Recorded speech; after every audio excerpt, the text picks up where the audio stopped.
नमस्कार. आज आपण एका अशा विषयावर बोलणार आहोत जो अनेकांना कधी ना कधीतरी नक्कीच अनुभवायला मिळाला असेल. ई-चलन. ते आलं की काय करायचं? विशेषतः जेव्हा आपल्याला वाटतं की ते चुकीचं आहे. आपल्याकडे याबद्दल बरीच माहिती आहे. चला तर मग त्यातलं महत्त्वाचं काय आहे ते पाहूया. तर समजा SMS आला किंवा ऑनलाईन दिसलं की ई-चलन आले. पहिली गोष्ट काय करावी? आलेल्या माहितीनुसार नुसतं बघून सोडून देण्याऐवजी प्रत्येक तपशील तपासणं खूप महत्वाचं आहे. म्हणजे गाडीचा नंबर बरोबर आहे का, हो. वेळ ठिकाण जुळतंय का, हो. आणि सगळ्यात महत्वाचं म्हणजे तो फोटो तो आपल्याच गाडीचा आहे ना. अगदी अगदी बरोबर. अनेकदा काय होतं, गडबडीत फक्त दंडाची रक्कम बघितली जाते, पण ही पडताळणी खरंच महत्वाची आहे. आणि जर समजा सगळं बरोबर असेल, नियमभंग झाला असेल आपल्याकडून, तर मग ठीक आहे, महाराष्ट्रट्रॅफिकचलान.gov.in किंवा echallan.parivahan.gov.in या सरकारी वेबसाईट्सवर ते भरता येतं. अच्छा. पण इथे एक गोष्ट लक्षात ठेवायला हवी, पेमेंटसाठी एक मुदत असते 60 दिवसांची. 60 दिवस म्हणजे जवळपास 2 महिने. हो. हा कालावधी तसा बरा वाटतो म्हणा, पण समजा या वेळेत नाही भरलं तर मग काय? नाही, ही 60 दिवसांची मुदत खूप गांभीर्याने घ्यायला हवी खरंच. अच्छा. कारण त्यानंतर प्रकरण थेट कोर्टात जातं. अरे देवा. हो. आणि मग तिथे अतिरिक्त दंड लागू शकतो. इतकंच नाही तर काही गंभीर प्रकरणांमध्ये किंवा समजा वारंवार दुर्लक्ष केलं गेलं असेल तर ड्रायव्हिंग लायसन्स निलंबित होण्याचा किंवा वाहन नोंदणी ब्लॉक होण्याचा धोकासुद्धा असतो. बापरे.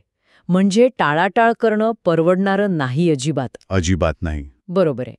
पण आता येऊया त्या स्थितीकडे जिथे अनेकांना प्रश्न पडतो. म्हणजे जर चलन चुकीचं वाटत असेल तर, समजा गाडी त्यावेळी दुसरीकडे होती किंवा नंबर प्लेट चुकीची वाचली गेली असेल किंवा फोटोच स्पष्ट नसेल, असं काहीतरी. हां, हे होतं. मग काय करायचं? इथेच म्हणजे खरी गोष्ट सुरू होते.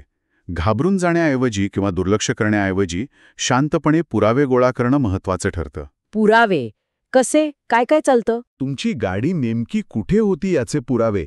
जसं की समजा तुम्ही ऑफिसला होता तर तिथल्या पार्किंगची पावती किंवा त्यावेळचे तुमच्या गाडीचे फोटो ज्यात लोकेशन दिसेल. अच्छा. GPS लॉग्स असतील तर उत्तम.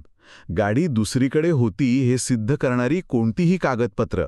आणि हो, हल्ली अनेकांकडे डॅशकॅम असतो. हो, बरोबर. त्याचं फुटेज असेल तर ते खूप खूप उपयोगी पडू शकतं. कोणी साक्षीदार असेल तर त्यांची नोंद घेणं पण महत्वाचं आहे. म्हणजे आपलं म्हणणं सिद्ध करण्यासाठी जे जे शक्य आहे ते गोळा करावं. अगदी. ठीक आहे. आता हे पुरावे जमले, मग तक्रार कशी नोंदवायची? म्हणजे सगळ्यात सोपा आणि जलद मार्ग कोणता? निश्चितच ऑनलाईन पद्धत सर्वात सोयीस्कर आहे. जलद पण आहे. echallan.parivahan.gov.in हे जे राष्ट्रीय पोर्टल आहे त्यावर कंप्लेंट किंवा ग्रीव्हन्स सिस्टम असा पर्याय असतो. तिथे जाऊन तुमची आवश्यक माहिती भरायची, म्हणजे चलन नंबर, गाडी नंबर, तुमचं नाव, संपर्क क्रमांक. मग समस्येचा प्रकार निवडायचा की बाबा फोटो चुकीचा आहे किंवा गाडी तिथे नव्हती वगैरे.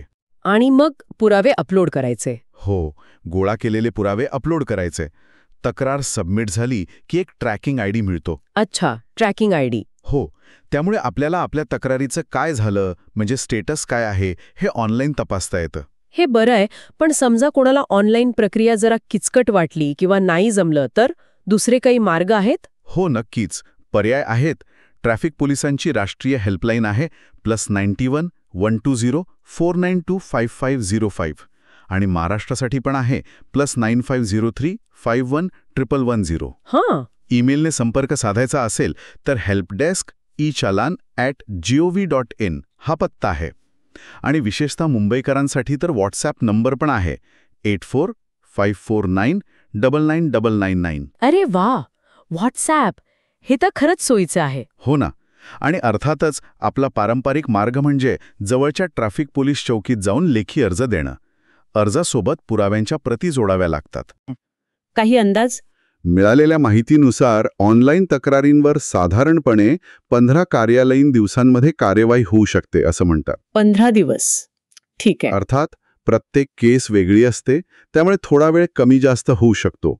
पण ट्रॅकिंग आयडीमुळे आपल्याला स्थिती समजत राहते, हे महत्वाचं. खरंय.